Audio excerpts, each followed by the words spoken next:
So 2 games tonight in Dayton, 2 more tomorrow night, and another battle of 11 seeds in that game tomorrow night that highlights the schedule. It's USC versus Providence. And my question here, Ray, is which team do you think going through their own conference schedule is better prepared for this matchup? Hmm.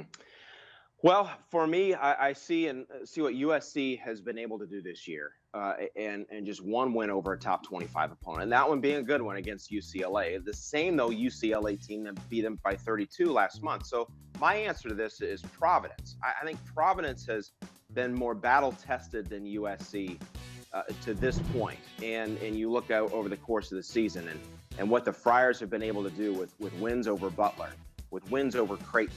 You've got a win over Marquette.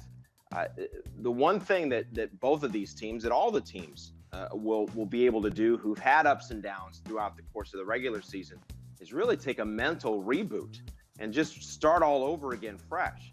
So all those losses for USC during the Pac-12 season, tough losses to Arizona and to Oregon, those things can be just forgotten. And you just kind of blank everything out. The same with Providence as well. They had losses to Butler. They had a recent loss to Creighton.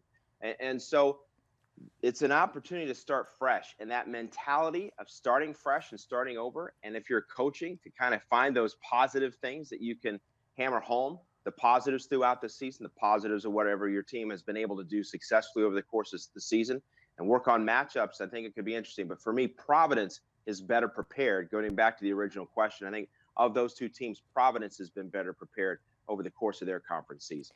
A lot of people will wait till Thursday to start watching the games from this tournament, which I think is a huge mistake because these next 2 days are so important, considering that every year that they've held the first four, one team has emerged and made its way to the Sweet 16. So you want to be able to see those teams before they get hot and be able to work them into your bracket. Which team do you think does it this year? Well, I don't have one of the first four teams going to my Sweet 16, but to answer the question, I think the best chance is Providence, and for largely the reasons that I said earlier, plus the fact you look at when they advance, who are they going to be facing?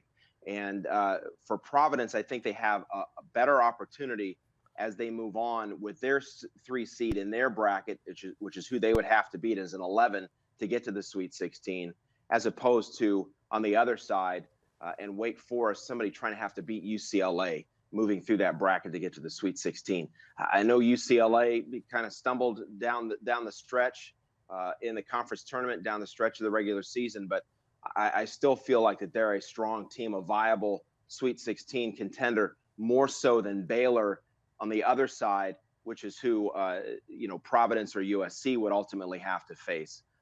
So that's what I think. That's why I think Providence has the better track to the Sweet 16, largely because Baylor sits there, I think, as the more susceptible 3 seed to get beat.